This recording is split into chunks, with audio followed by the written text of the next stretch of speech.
Here is the interview, and it goes back, and I don't have to explain it all again, but a transgender woman that flips out in GameStop over the guy behind the counter, and I say guy, assuming. Yeah. And he says, sir, because clearly this is not a very... You have a pink shirt and pink shoes, and that's about all you're trying it's not even like he was wearing a dress. No. Like, you know. Yeah, we'll get back to that. We'll talk more about the implications of that, but let's hear what she had to say about the altercation. Let me just say, I know that I said he. Oh yeah, that was a mistake. Okay. All right, let's take a look here. Excuse me, it's ma'am. It is ma'am.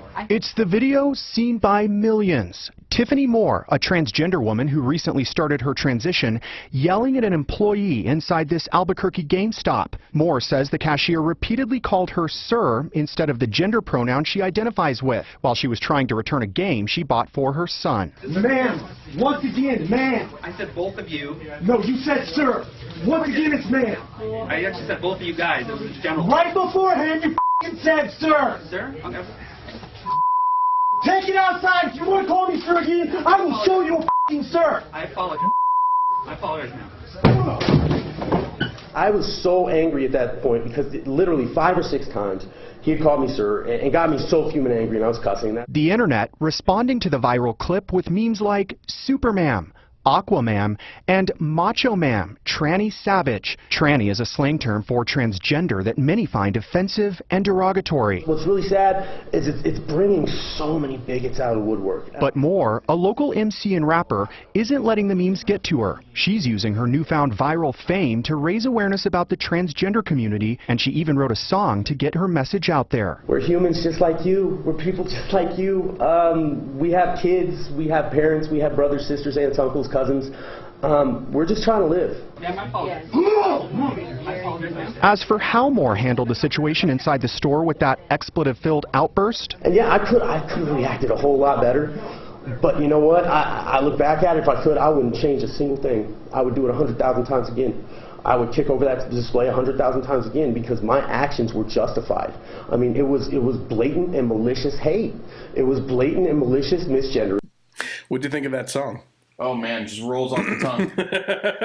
Yeah. I thought he was going. I'm seeing the pictures now of the memes. Yeah. Macho Man. Well, first of all, let's go into this. At the very end there, she said that she would do it all again because she was justified in the way that she acted. Right? No. To me, no, you weren't. Right? Yeah. No, we've worked in retail. That's how you and I met, working together in retail, and that kind of behavior. No matter where you are, no matter who you are, no matter your religion, your sex, your gender, your whatever, right? Yeah, that is not how you act as a person, right? Yeah. Now, I personally think that the outcome of all this and the memes that you're seeing over there and everything would have been a lot different had she been acting more ladylike, right? Mm-hmm. Like, I get it. Look, if you really... Not even ladylike, just polite. Right. You know? But what I'm saying is, here's what I'm saying. You're in that situation, right? And there's a bunch of people around you. Mm-hmm. They said that she's just starting to transition. So I get it, especially that late in life. Looks like, I think she's 50 or something like that. She's built, right? Yeah. She's built, right? Yeah. And it's a manly man under there, right? But, but was she really trying, like, excuse me, it's ma'am? Like, I can even lower, I can whisper it to try and sound like a woman, right? Yeah. But when you're coming at it, excuse me. Yeah. I said, ma'am. You know, even in the interview, she was just talking like a guy. No, I think she was trying a little bit more in that case. But one of the things I found, there was something that we wanted to talk about. You wanted to bring up about this whole situation, and then I want to get into something that I have been listening to Jordan Peterson a lot. Yeah.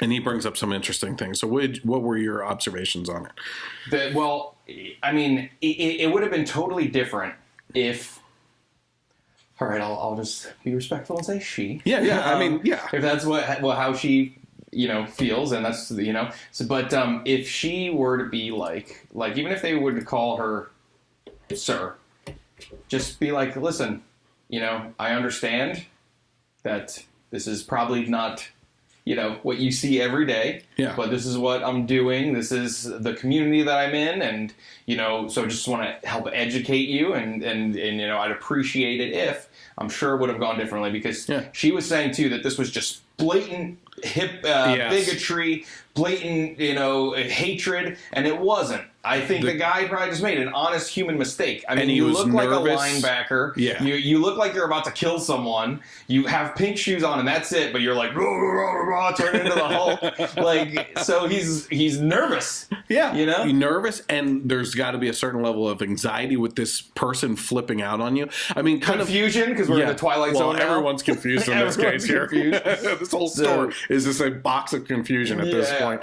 But to kind of go off of your point on the whole interaction and everything with what that she could have said, right? In regard, hey, I understand this is a new situation maybe for you to be in and everything, and we can tackle this together, basically. One of the things I think that would be a good idea, right? And I understand, I'm not in that community, and they probably think, well, your opinion doesn't really matter and everything. But if we're looking to avoid situations like this, right? Maybe one of the things is you say, listen, you've said sir twice now, and I can understand that you're having a pronoun problem. How about this? My name is Brenda. Just address me as Brenda. Just use my name. That way you don't have to say ma'am or anything like that, or sir. Just call me by my name, and then we won't have any issue.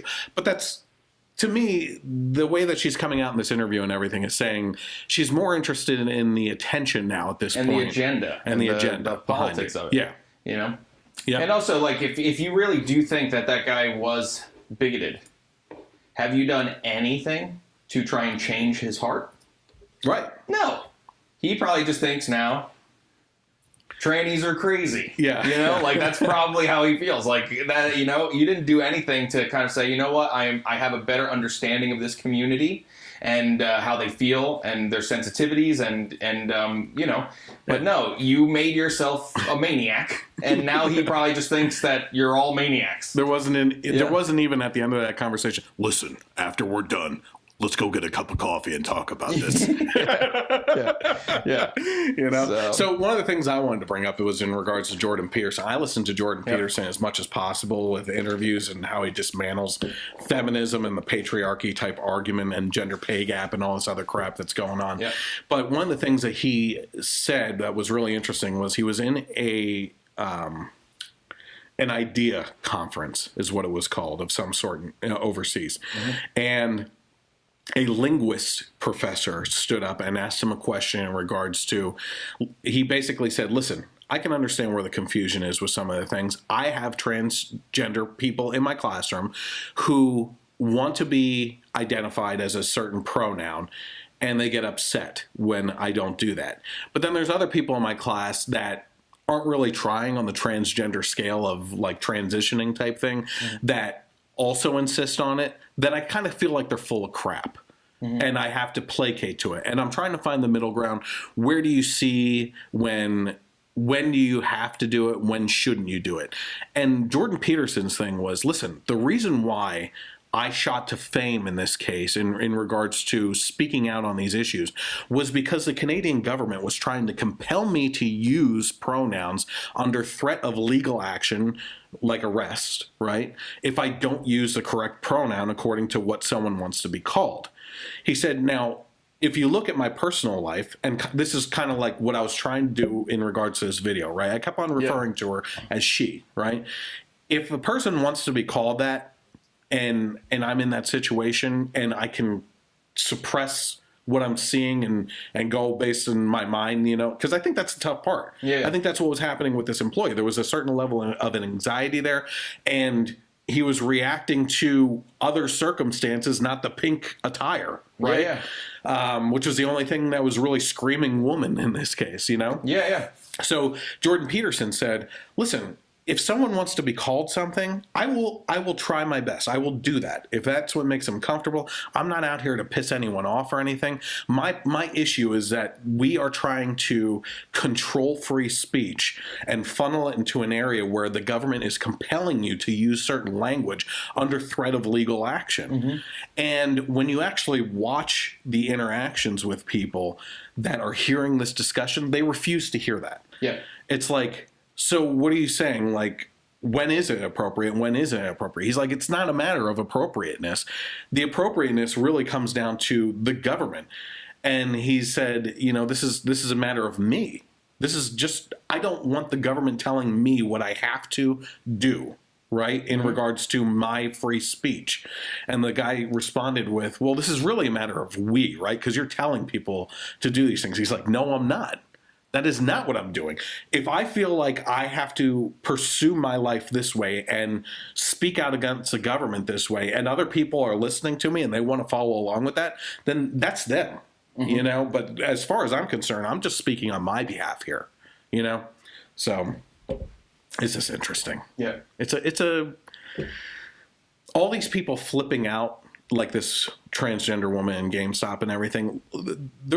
There's no reason to get to that level when we're so early in these stages of this pop of insanity. I'm sorry, but it is. Like, I'm not specifically talking about the people themselves, but if you're going to flip out just because the rest of society is trying to adapt to the situations and circumstances that involve you, when it's really come up over the last 5 years, listen, it used to be called transvestites. Trannies was the word and everything. Yeah. And it wasn't offensive back then. It was an actual defining characteristic and everything. But they keep on changing the language. Now tranny is offensive, right? Transvestite isn't even the word to use anymore in LGBT. Now it's transgender. So the language keeps on changing. And it comes down to, if the government is going to compel you to use this type of language, where does it stop?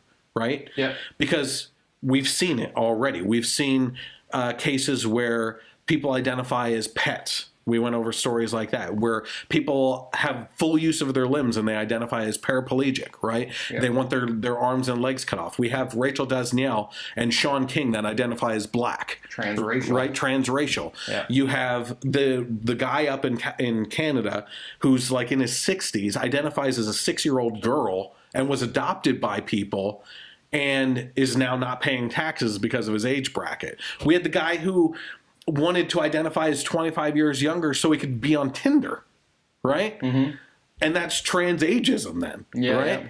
And it's like, where does this stop? And where do the pronouns stop? Because pronouns don't specifically identify with gender identity and where you fall at there. Because I could identify as Your Majesty. Yep. Right? Yeah. Are you going to address me as Your Majesty Christopher Ford? Like, you know what I mean? Like, if that's the case, like, you have to adapt to everyone and what they want to be called by. And I'm just going to go ahead and say it. 10 years from now, there will be no mental illness, because everything will just be a trans something. Well, so we just can't say anyone is crazy anymore. Yeah, it's just it's a legitimate, condition. So there's no more. Well, to go off of that point a little bit further, actually, as well, I didn't expect to get this far into this topic or anything, but I listened to, we've talked about in the past, Red Pilled America podcast. Yeah. Have you been listening to them? No, I haven't. So their latest one is called Transition, and it goes into this specific topic. And what happened was, there was a case of 2 young males that were twins, right? And this is in the 80s, or late 70s, 80s. And what happened was there was a circumcision that went wrong on the one using, I don't know if they used plasma or laser or something like that, but it burned the penis, basically, into bad. It was bad, right? And at the same time, an interview came out in Canada of this doctor who was working at Johns Hopkins, who was starting up this new trans wing of the hospital, right? I forget what the exact terminology was and everything. But basically, he said that this is a matter of, we can actually prove that this is nurture over nature, and that a person can be nurtured into thinking that they're a different gender instead of nature basically pushing in that direction. Well, these parents were faced with the decision, okay, that my son no longer basically has a functioning penis anymore. Can we talk to this doctor about seeing if we can condition him into a girl, right? So they did that. They went through this whole process, and they started dressing the boy up at 2 years old as a girl in a dress, and immediately the boy started tearing it off and saying that he didn't want to wear that and everything. Brought up, and this turns out to be horrible. I had just eaten. I almost felt like pulling over and throwing up because there was such a backlash from the boy into the transition period and everything. They had to continually go back to this doctor to try and find ways to convince him that he's a girl, right? Mm-hmm. And that included the brother and the one transitioning in front of the doctor, undressing and pointing out genitalia with each other and doing foreplay activities with each other. What? Yeah, like really screwed up stuff. Jesus. And the assistant doctors and everything actually came out against that doctor and got the whole thing shut down. Eventually, because of the mental trauma that the brother was put through in his late teenage years, early 20s or something like that, in the late 90s, committed suicide. And then the other one committed suicide too. It destroyed the family. Yeah. You know, that part of Johns Hopkins was shut down, and there was a doctor, transition surgery doctor that used to work at Johns Hopkins. I don't know if this is the same case, but that finally came out and said, listen, the suicide rates based on this and everything is more and gets increased once you go through the transition surgery. There's nothing proving that this is a good thing, and we need to shut this down. And they actually stopped that kind of procedure as well. So, you know, go listen to Red Pilled America, because they actually tie in two stories together, and it was really interesting. Anyway, any more on that? I mean, what else is there to say? I mean, it's like if you I'll tell you want what to there be is to say. treated like It's a lady, if you want to be treated like a lady, act like a lady. Yeah.